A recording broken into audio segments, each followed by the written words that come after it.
Legislative assembly और legislative council के बारे में हम खूब सुनते हैं कि विधानसभा तो हर राज्य में होता है और कुछ राज्यों में विधानसभा के साथ साथ विधान परिषद भी है।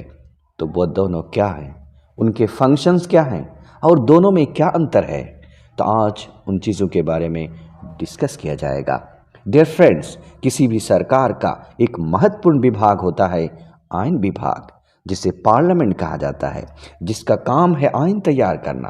कुछ देशों में पार्लियामेंट का एक ही हाउस होता है और कुछ देशों में दो हाउसेस होते हैं। एक हाउस वाले को यूनिकैमरलिज्म और दो हाउसेस वाले को बाईकैमरलिज्म कहा जाता है।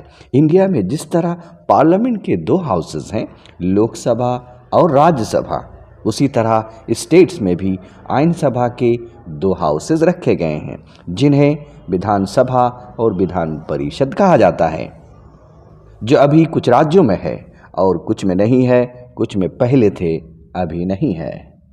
तो विधानसभा और विधान परिषद में क्या अंतर है, तो बता दूं कि उन दोनों में 10 अंतर हैं। सबसे पहला अंतर उनके अस्तित्व को लेकर है। विधानसभा हर स्टेट के लिए ज़रूरी है, उसे समाप्त नहीं किया जा सकता। जब तक स्टेट रहेगा तब तक विधानसभा रहेगा, लेकिन विधान परिषद बनाया भी जा सकता है और समाप्त भी किया जा सकता है। अगर स्टेट की लेजिस्लेटिव असेंबली 2/3 मेजॉरिटी से एक प्रस्ताव उसे तैयार करने या उसे समाप्त करने के लिए पास कर दे और उस प्रस्ताव को पार्लियामेंट सिंपल मेजॉरिटी द्वारा पास करे, तो विधान परिषद का गठन भी हो सकता है और समाप्त भी किया जा सकता है। दूसरा सबसे महत्वपूर्ण अंतर है उनके नेचर को लेकर। विधानसभा को लोअर हाउस निम्न कक्ष और विधान परिषद को अपर हाउस उच्च कक्ष कहा जाता है। हालांकि ये नाम संविधान ने नहीं दिया है, बस यूं ही लोगों में चर्चित है। तीसरा अंतर है उनके स्ट्रेंथ को लेकर। विधानसभा में कम से कम सदस्यों की संख्या 60 होनी चाहिए और अधिकतम 500 हो सकते हैं, और कुछ छोटे राज्यों में 60 से भी कम है, वह एक्सेप्शन है। जैसा कि सिक्किम में 32 और गोवा और मिजोरम में 40 सदस्यों की संख्या है। लेकिन विधान परिषद में कम से कम सदस्यों की संख्या 40 होनी चाहिए और अधिकतम संख्या उस राज्य की विधानसभा में कुल सदस्य संख्या का 1/3 हो सकता है। चौथा अंतर रिजर्वेशन को लेकर है। राज्य की विधानसभा में उनकी आबादी के समानुपात शेड्यूल कास्ट और शेड्यूल ट्राइब के लिए सीट्स आरक्षित होती हैं, लेकिन विधान परिषद में किसी तरह का कोई आरक्षण नहीं होता। पांचवा अंतर उनकी समय सीमा को लेकर है। विधानसभा की समय सीमा साधारण तौर पर 5 साल होता है, लेकिन उससे पहले विधानसभा को भंग किया जा सकता है। पर विधान परिषद की कोई समय सीमा नहीं है, वो परमानेंट है, उसे भंग नहीं किया जा सकता। छठा अंतर सदस्यों की अवधि को लेकर है।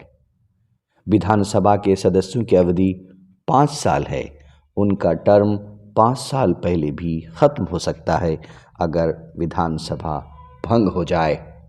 सारे सदस्य का टर्म एक ही साथ खत्म होता है, लेकिन विधानसभा परिषद के सदस्यों का टर्म 6 साल का है। उनका 1/3 हर 2 साल में रिटायर हो जाते हैं। सातवां अंतर सदस्यों के चुने जाने को लेकर है। विधान परिसभा के सारे सदस्य डायरेक्टली आम जनता द्वारा चुने जाते हैं, कोई इनडायरेक्टली नहीं चुना जाता। एक सदस्य एंग्लो इंडियन से राज्यपाल द्वारा नॉमिनेट किया जाता था, जिसे 2019 के बाद एक्सटेंड नहीं किया गया। लेकिन विधान परिषद के सदस्य इनडायरेक्टली चुने जाते हैं। उनको एमएलएज, लोकल बॉडीज, टीचर्स चुनते हैं और कुछ को राज्यपाल नॉमिनेट करते हैं। आठवां अंतर सदस्यों के योग्यता को लेकर है। वैसे तो विधानसभा और विधान परिषद के सदस्य होने के लिए ऑलमोस्ट सेम क्वालिफिकेशन चाहिए, केवल अंतर है आयु को लेकर। विधानसभा के लिए न्यूनतम आयु चाहिए 25 वर्ष, जबकि विधान परिषद के लिए चाहिए 30 वर्ष। नौवां अंतर है हाउस के प्रिसाइडिंग ऑफिसर्स को लेकर। विधानसभा की अध्यक्षता करने वाले को स्पीकर कहा जाता है, जबकि विधान परिषद में उसे चेयरमैन कहा जाता है।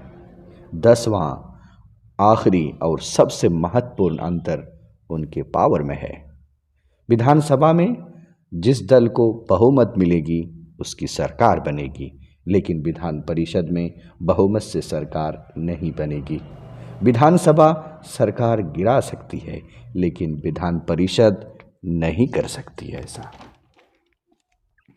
मनी बिल में विधानसभा का पूरा पावर होता है, विधान परिषद के पास कुछ भी पावर नहीं होता। साधारण बिल में भी विधानसभा के पास पावर होता है असल, विधान परिषद को मामूली सा पावर होता है। विधानसभा राष्ट्रपति चुनाव में वोट डालते हैं, लेकिन विधान परिषद राष्ट्रपति चुनाव में वोट डाल नहीं सकते, पार्टिसिपेट नहीं कर सकते। तो ये थे महत्वपूर्ण अंतर विधानसभा और विधान परिषद के दरमियान। आज के लिए बस इतना ही, फिर मिलेंगे किसी एक नए महत्वपूर्ण इम्पॉर्टेंट टॉपिक के साथ।